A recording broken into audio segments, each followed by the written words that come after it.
아이를 키운다라고 하는 것은 참 어려운 일입니다. 한 아이가 어른이 되기까지 무탈하고 또 건강하게 정말 별일 없이 평범하게 성장한다라고 하는 것이 결코 쉬운 일이 아니다라고 하는 겁니다. 내 아이가 공부를 잘하거나 외모가 수려하거나 운동이나 악기나 여러 가지 재주가 있거나 꼭 그렇지 않더라도 그저 건강하게 자라주기만 해도 너무 고맙겠다라고 하는 그런 생각들을 우리는 하게 됩니다. 효도라고 하는 것이 다른 거 없고 그냥 건강하고 튼튼하게만 커져라라고 그렇게 할 때가 많다라고 하는 겁니다. 문제는 우리가 늘 그렇지는 않다는 거죠. 우리의 마음이 늘 그것만 바라지는 않는다는 거예요. 건강하게만 자라다오 한지 얼마 안 지나서 저거 나중에 뭐 되려고 저러는 거야? 이 문제를 왜 모르는 거야 대체? 이거 왜 못하는 거야 너는? 쟤는 누구 닮아서 저러는 거야? 그런 말 조심해야 됩니다. 누구 닮아서 그러는 거. 금방 이렇게 바뀝니다. 그전에 분명히 안 그랬거든요. 건강하게만 자라다오. 밤에 한 11시 넘어가서 감성이 충만해질 때 그럴 때 자기 직전에 그럴 때 잠든 아이의 모습을 보면서는 머리를 쓰다듬으면서 그냥 "건강하게만 자라다오."라고 했다가도 아침에 해 뜨고 나면 '쟤 누구 닮아서 저러는 거야?' 바로 그러는 거 아니겠습니까? 매번 잔소리하고 혼내고 그러다가 사춘기라도 지나게 되면 집은 전쟁터가 되기 마련입니다.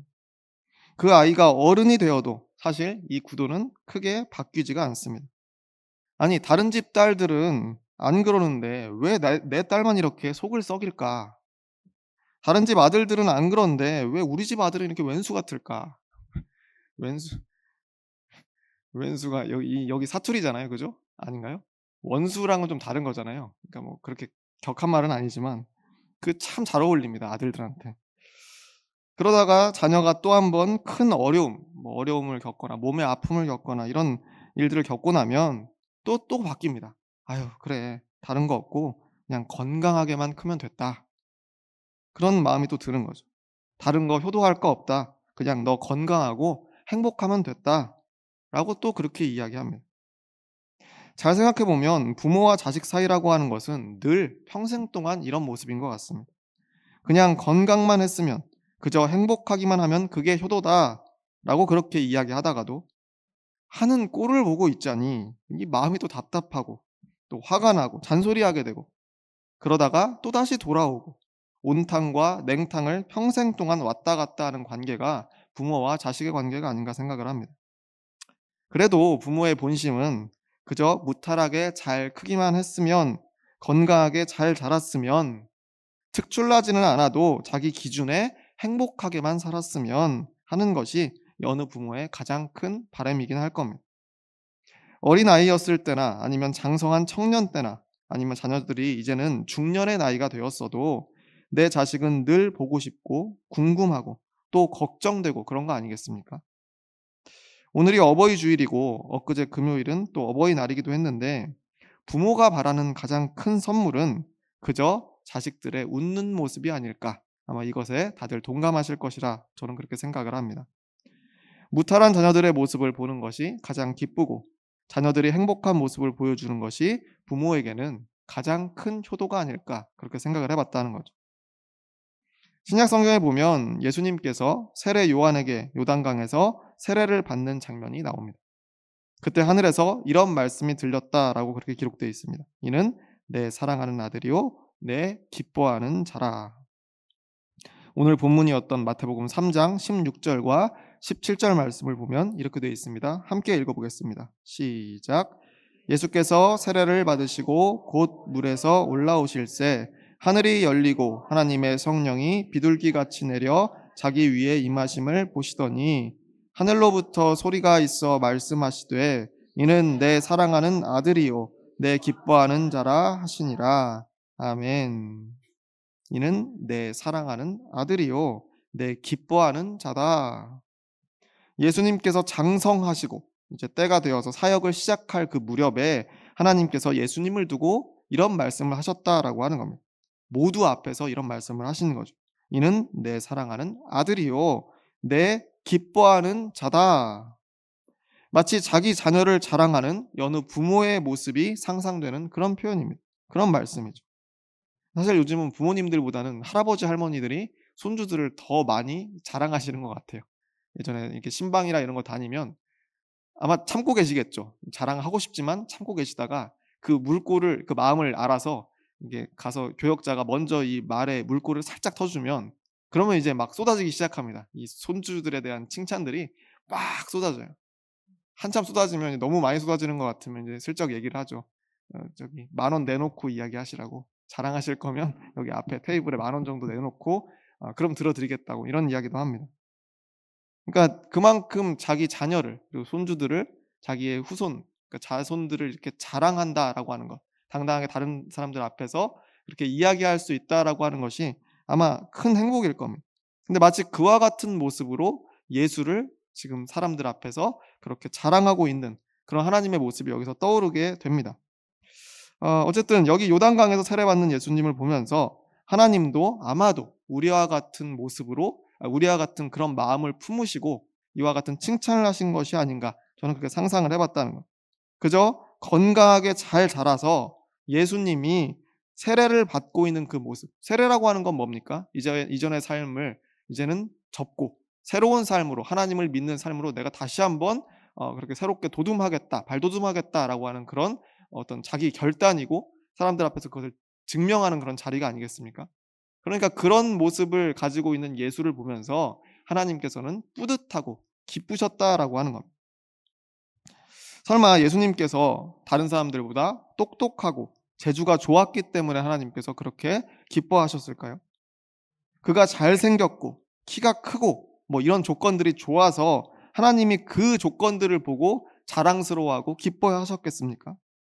이 애가 누가 봐도 훌륭하게 커서 남들보다 더 뛰어나서 우리 애가 다른 사람들보다 훨씬 독보적이어서 자랑스러워하는 그런 마음이셨겠냐라고 하는 겁니다. 아니겠죠. 그런 조건이나 성취와 전혀 상관이 없이 그냥 자식을 보고만 있어도 배부른 그런 부모의 심정이었을 것 같다라는 그런 상상을 제가 해 봤습니다. 그러면 그렇게 이쁨 받는 자녀의 심정은 어떨까요? 부모가 누군가에게 자기 자녀를 기쁘고 자랑스럽게 소개할 때 그 자녀의 마음이 어떠하겠습니까? 뿌듯하고 기쁘지 않겠습니까? 세상의 모든 자녀들은 자신의 부모에게 자랑스러운 아들과 딸이기를 원합니다.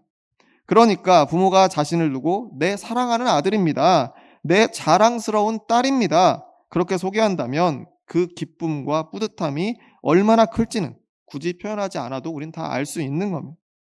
그런데 다른 사람도 아니고 하나님께로부터 이는 내 사랑하는 아들이요. 내 사랑하는 딸이요. 내가 기뻐하는 자다. 이런 말을 들을 때의 감격은 어떠하겠습니까? 감히 짐작조차 할 수 없는 큰 기쁨일 겁니다. 그것은 아마 하나님의 독생자이신 예수님만이 누릴 수 있는 특권이 아닐까 생각해 봤습니다. 그런데 요한복음 17장에 보면 예수님께서 이런 말씀을 하신 적이 있습니다. 곧 내가 그들 안에 있고 아버지께서 내 안에 계시어 그들로 온전함을 이루어 하나가 되게 하려 함은 아버지께서 나를 보내신 것과 또 나를 사랑하심 같이 그들도 사랑하신 것을 세상으로 알게 하려 함이로소이다. 요한복음 17장 23절 말씀입니다. 나를 사랑하심 같이 그들도 사랑하신 것을 나를 사랑하심 같이 그들도 사랑하신 것. 이 지금 예수님이 말씀하시는 거 아니겠습니까? 나를 사랑했다. 예수님을. 예수를 사랑하신 같이 그들도 사랑하신 것을 이라는 표현이 되어 있는 거예요. 여기서의 어떤 가치라고 하는 이 단어, 이렇게 번역된 이 헬라어 단어는 이 원래 의미가 뭐냐면 꼭 뭐뭐처럼이라고 하는 그런 뜻입니다. 뭐뭐와 아주 똑같이라고 하는 그런 뜻을 가지고 있는 단어입니다. 그러니까 비슷한 정도가 아니라 완전히 일치할 때 쓰는 그런 단어죠. 예수님을 사랑하셨던 것과 똑같이 우리를 사랑하셨다라는 그런 표현이라는 거예요. 하나님께서 나 예수를 사랑하신 것처럼 똑같이 너희들도 사랑하신다라고 그렇게 예수님이 여기서 말씀하고 계시는 거예요. 내가 하나님의 독생자라서 특별히 나만 하나님이 예뻐하신 것이 아니고 나와 똑같이 너희들도 그렇게 사랑하여 주신다라고 하는 그런 말씀이 지금 여기에 기록되어 있는 겁니다.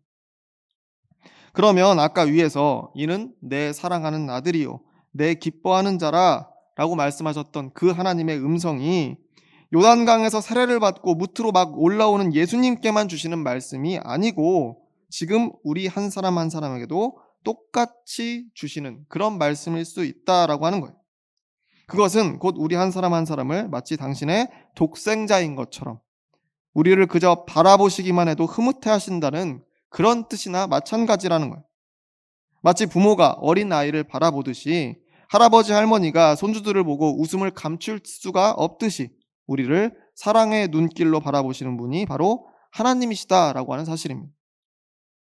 구약성서 스바냐 3장 17절 말씀, 오늘 두 번째 본문이었는데 거기 보면 이런 기록도 있습니다. 너의 하나님 여호와가 너의 가운데에 계시니 그는 구원을 베푸실 전능자이시라. 그가 너로 말미암아 기쁨을 이기지 못하시며 너를 잠잠히 사랑하시며 너로 말미암아 즐거이 부르며 기뻐하시리라 하리라. 여호와 하나님께서 너로 말미암아 기쁨을 이기지 못하신다는 것. 마치 아이를 바라보는 부모의 입가에 미소가 저절로 지어지듯이 그렇게 참을 수 없는 기쁨으로 우리를 바라보신다라고 하는 은혜의 말씀입니다. 그러면서 뒤에 보면 또 이렇게 돼 있죠. 너로 말미암아 즐거이 부르며 기뻐하시리라 라고 그렇게 기록되어 있습니다. 즐거이 부른다라고 하는 이 부분의 원래 의미는 노래하신다라고 하는 뜻을 가지고 있습니다. 마치 하나님이 콧노래를 부르며 즐거워하시는 장면과도 같다라고 하는 거예요. 심지어 마지막에 기뻐하시리라라고 하는 번역의 원래 히브리어 표현은 춤추다라고 하는 표현입니다. 그럼 뭡니까? 하나님께서 우리 때문에 노래하고 춤추면서 기뻐하신다라고 하는 놀라운 말씀입니다. 이쯤 되면 우리가 어떤 존재인지를 알 수 있습니다. 한번 따라해 보시길 바랍니다. 우리는 하나님의 기쁨입니다.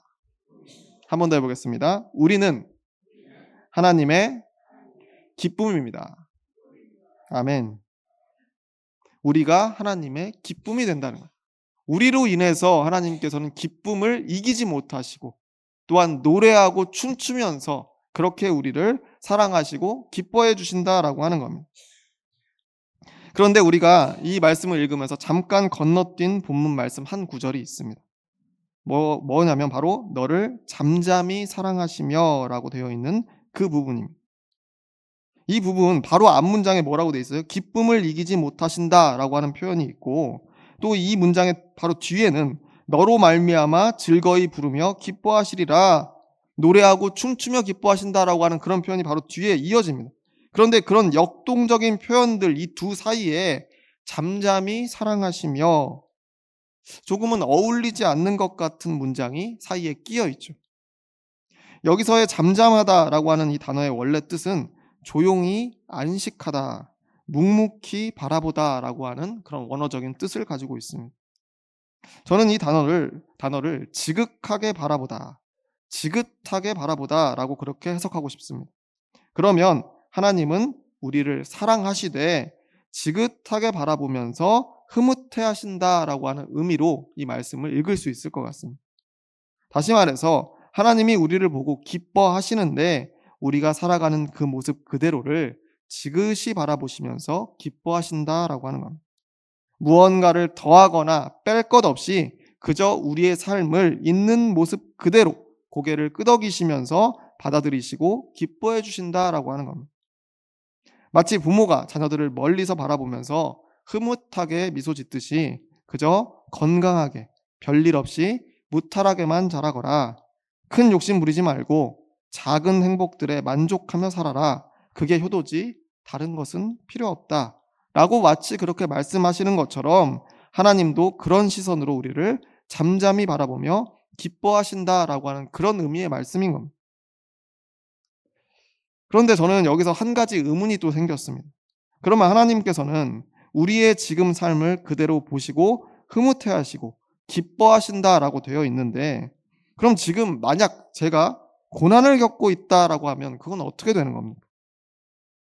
제가 행복한 순간이면 괜찮은데 제가 행복하지 못한 삶의 조건을 지금 지니고 있는데 그 모습을 보시고도 하나님께서는 그대로 기뻐하시는가? 라고 하는 그런 질문이 생겼다라고 하는 거예요. 우리는 자녀들의 부족함을 볼 때마다 안타깝고 답답해서 잔소리도 하고 저거 누구 닮아서 저러냐고 한탄도 하는데 하나님께서는 우리 인생의 고난이나 결점들을 어떻게 보고 계실까라고 하는 겁니다. 그런 의문이 저의 마음속에 생겼다는 거예요.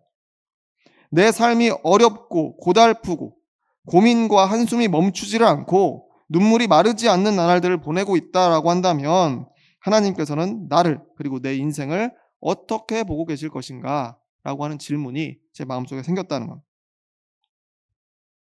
신약성서의 누가복음 6장에 보면 예수님께서 이런 말씀을 하신 적이 있습니다. 예수께서 눈을 들어 제자들을 보시고 이르시되 너희 가난한 자는 복이 있나니 하나님의 나라가 너희 것임이요. 너희 가난한 자는 복이 있나니 하나님의 나라가 너희 것임이요 라고 하는 우리 잘 아는 이 말씀이 있습니다. 너희 가난한 자는, 이 가난하다라고 하는 표현은 의심할 여지가 없이 부정적인 의미입니다. 그 사람의 소유가 필요한 것에 미치지 못하는 부족하고 결핍되어 있는 상태를 지금 말하고 있는 거죠. 그런데 예수님께서는 그런 가난한 자에게 복이 있다라고 말씀하셨다는, 왜 그럴까요? 이제 앞으로 가난에서 벗어나서 곧 부자가 될 것이기 때문에 문맥상으로 보면 그렇게 내용이 이어져야 자연스럽습니다. 뒤에 이어지는 하나님 나라가 너희 것이며, 이걸 보니까 그렇구나. 앞으로 하나님 나라를 소유하게 될 것이니까 지금은 가난할지라도 복이 있다라고 말씀하신 거구나. 당장은 가난과 결핍이 이 삶에 있고 그로 인해서 불편함과 고난의 세월을 지내고는 있지만 마치 1등 복권을 받기로 약속된 것처럼 하나님 나라를 미래에 받을 것이니까 이제 괜찮은 거구나 라고 그렇게 우리가 생각할 수 있습니다. 그런데 여기서 하나님의 나라가 너희 것임이요 라고 하는 이 문장은 문법적으로 분석해보면 미래의 일을 말하는 문장이 아닙니다. 현재형으로 쓰여 있어요. 다시 말해서 지금 이미 하나님 나라가 너희의 소유다. 하나님 나라를 너희가 이미 가지고 있다 라고 그렇게 말씀하고 계신다라고 하는 거예요. 이해가 되십니까? 아니 예수님, 지금 우리가 가난한 사람인데 하루 먹을 끼니를 걱정하고 있는 형편인데 하나님 나라를 이미 소유하고 있다니 이게 말이 안 되는 거 아닙니까? 내 몸이 지금 아픈데 관계의 갈등이 있어서 지금 머리가 지금 깨질 것 같은데 여러 고난들이 나를 괴롭게 하고 있는데 하나님 나라를 만약 내가 소유하고 있다면, 하나님 나라가 내 것이라면 이 모든 것이 이미 해결되어 있어야 맞는 거 아닙니까? 우리가 이 말씀을 들었다면 아마 이렇게 반문하게 되었을 겁니다. 그런데 하나님이 보시기에는, 우리의 눈은 그런데 하나님이 보시기에는 이미 하나님 나라가 너희 것이다. 너희는 이미 하나님 나라를 가지고 있다라고 그렇게 보셨다는 거예요. 너희 가난한 사람들아, 가난이 너희를 힘들게 하겠지. 그런데 너희의 재산이 부족해도 너희는 내 자녀이기 때문에 이미 내 나라에 속한 사람들이다. 몸이 아픈 사람들아, 병마가 너희를 괴롭게 하겠지. 그런데 그래도 너희는 내 자녀다. 이미 내 나라에 속한 백성이다. 여러 가지 고난의 조건들 때문에 고통스러운 시간을 보내고 있는 사람들아, 자신의 인생이 불행하다고 느껴지고 이때가 빨리 지나가기를 기다릴 테지만 아니다. 이미 너희는 하나님 나라를 가진 하나님의 자녀들이다. 하나님은 너희로 인해 기쁨을 이기지 못하시며 즐거이 노래하며 춤추신다. 너희의 모든 고난과 결핍의 조건들을 개의치 않으시고 잠잠히 사랑하시는 분이시다. 이게 예수님의 말씀이었다는 겁니다. 하나님께서는 우리의 인생이 지금 성공 가도를 달리고 있는지 아니면 진퇴양난의 상황에서 내리막길로 곤두박질 치고 있는지에 상관없이 그저 우리가 존재하는 것만으로도 기쁨을 이기지 못하시는 분이다라고 하는 겁니다. 우리가 하나님을 알고 그분의 말씀에 귀를 기울이고 하나님을 예배하는 그것만으로도 하나님께서는 노래하고 춤추며 기뻐하시는 분이다 라고 하는 말씀을 예수님께서 지금 전해주고 계시는 거죠. 비록 인생의 어려움을 겪으면서 우리 딴에는 절망합니다. 좌절하면서 살아갈 수밖에 없을 거예요. 그런데 그래도 하나님은 너희의 인생이 왜 그 모양이냐고, 너희의 실력이 왜 그 정도밖에 안 되냐고, 너는 대체 누구 닮아 그러는 거냐고 책망하지 않으신다라고 하는 겁니다. 부모의 마음으로 혹은 손주를 바라보는 할아버지 할머니의 따뜻한 눈으로 그저 우리의 존재 자체를 기뻐해 주시는 분이 바로 하나님이시다라고 하는 사실을 우리는 기억해야 됩니다. 그렇기 때문에 우리가 세상적으로 대단한 업적을 세우지 않았어도, 신앙의 깊은 경지에 이르지는 못했을지라도, 여러 가지로 우리가 부족할지라도, 그럼에도 우리가 하나님의 기쁨일 수가 있다라고 하는 겁니다. 하나님이 우리를 자녀로 보시는 한에는 우리는 이미 하나님 나라를 가진 사람들이다라고 하는 겁니다. 그 진리를 깨닫고 우리 앞에 놓인 삶이 비록 순탄하지만은 않더라도 하나님 나라를 소유한 그분의 자녀로서 매일매일을 감사와 기쁨으로 채우며 살아간다라고 한다면 그것이 하나님께 가장 큰 효도가 아닐까라고 저는 그렇게 생각해 봤다는 거예요. 다시 세례를 받고 무트로 올라오던 예수님의 그 이야기로 돌아가 보자면, 비록 하나님께서 예수님을 두고 내 사랑하는 아들이요 내 기뻐하는 자라 소개하고 자랑하시기는 했어도 이 아들인 예수의 앞에 놓인 수많은 고난의 길들, 하나님께서는 아셨겠죠. 그 길들을 생각하면 마냥 기뻐할 만한 상황은 아니었을 겁니다. 그런데 그럼에도 하나님께서는 그 순간을 온전히 기뻐하심으로 채우셨다라고 하는 겁니다. 비록 고난의 길이, 그것도 조롱과 멸시와 채찍과 죽음이 놓여있는 십자가의 길이 지금 이 예수 앞에 펼쳐져 있었지만 아들 예수가 요단강 거기에 그저 있음으로, 그의 존재 자체로 망설임 없이 기뻐하셨던 분이 바로 하나님이었다라고 하는 겁니다. 예수님께서도 그런 아버지 하나님의 마음을 알았기 때문에 기쁘게 세례를 받은 거 아니었겠습니까? 십자가의 길이 자신의 앞에 이미 펼쳐지고 있다라고 하는 것을 미리 알았음에도 그것으로 예수님은 절망하지 않고 오히려 주어진 하루하루를 감사와 기쁨으로 살아가던 그 예수님의 태도가 하나님께는 가장 큰 효도가 되었다라고 하는 것을 여러분도 믿으시길 바랍니다. 바로 그 하나님이 지금 여기에 앉아있는 우리 모두를 보시면서 똑같은 심정으로 기뻐하신다라고 하는 이 사실 역시 여러분 믿으시길 바랍니다. 이곳에 있을 때뿐 아니라 각자의 삶의 자리로 돌아갔을 때에도 여전히 우리는 하나님의 자녀입니다. 하나님의 기쁨인 거죠. 우리가 그분의 자녀로서 드릴 수 있는 가장 큰 효도는 우리의 일상에 감사와 감격을 채우는 일이다라고 하는 것을 여러분 기억하시길 바랍니다. 바라기는 우리들의 현실적인 삶의 어려움들과 해결되지 않는 문제 앞에서도 우리의 존재 하나만으로도 우리를 기뻐하시고 우리의 성공뿐 아니라 실패까지도, 잘난 모습뿐 아니라 못난 모습까지도 우리의 그 모든 것을 그저 잠잠하게 사랑해 주시는 하나님께 감사하시기를 바랍니다. 그래서 매일 주어지는 인생길을 힘차게 살아감으로써 하나님께 효도하는 저와 여러분이 모두 되시기를 주의 이름으로 축원합니다. 기도하겠습니다.